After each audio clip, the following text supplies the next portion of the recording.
ඔයාලා එක්සෑම් වල කොච්චර පාඩම් කරන්න ගත්තත් ફોකස් කරන්න බැරිද? පැය ගාණක් පාඩම් කරත් අන්තිමට කිසි දෙයක් මතක නැද්ද? ඉතින් අද අපි මෙන්න මේකට විසඳුමක් ගැන කතා කරමු. අපි මේකට කියන්නේ පොමොදොරෝ ටෙක්නික් කියලා. මේක ගොඩක් සිම්පල් ටෙක්නික් එකක්. ෆ්‍රැන්සිස්කෝ චිරිල්ලෝ විසින් තමයි මේක 1980 දී හොයාගත්තේ. සාමාන්‍යයෙන් අපි වැඩක් කරද්දී ඒක පොඩි පොඩි කොටස් වලට බෙදා ගන්නවා. උදාහරණයක් විදිහට විනාඩි 25ක් වැඩ කරලා විනාඩි 5ක බ්‍රේක් එකක් ගන්නවා.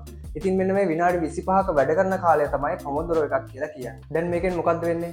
අපි ගොඩක් කලා වැඩ කරද්දී අපිට තියෙන ෆෝකස් එක අඩු වෙනවා. හැබැයි අපි මෙන්න මේ වගේ විවේකයක් අරන් වැඩ කරද්දී අපේ මොලේ රීෆ්‍රෙෂ් වෙන එකත් වැඩි වෙනවා. ඒකෙන් අපිට අපේ වැඩේට හොඳ ෆෝකස් එකක් දෙන්න පුළුවන්. ඒ විතරක් නෙමෙයි අපිට මේකෙන් අපේ ප්‍රොඩක්ටිවිටි එකත් වැඩි කරගන්න පුළුවන්. ඉතින් ඔයාලට පුළුවන් ඔයාගේ වැඩේ අනුව මෙන්න මේකේ කාලය වෙනස් කරගන්න. සමහරව විනාඩි 25 වෙනකොට විනාඩි 45ක් වැඩි කරලා විනාඩි 10ක බ්‍රේක් එකක් ගන්නවා. හැබැයි පොඩි බ්‍රේක්ස් අරගෙන වැඩ කරන එක තමයි මෙන්න මේ ටෙක්නික් එකේ හරිම අයිඩියා එක. ඉතින් මේ පොමොදොරෝ ටෙක්නික් එකෙන් ඔයාගේ ෆෝකස් එක වැඩි කරනවා විතරක් නෙමෙයි කාලයක් ඉතුරු කරනවා. මොකද ඔයා ෆෝකස් කරලා වැඩේ කරද්දී ඔයාට අඩු කාලෙකින් වැඩ ගොඩක් කරගන්න පුළුවන්. ඒ වගේම තමයි මේ වගේ එඩියුකේෂන්ස් වීඩියෝ දිගටම බලන්න අපිව ෆලෝ කරන්න අමතක කරන්න එපා.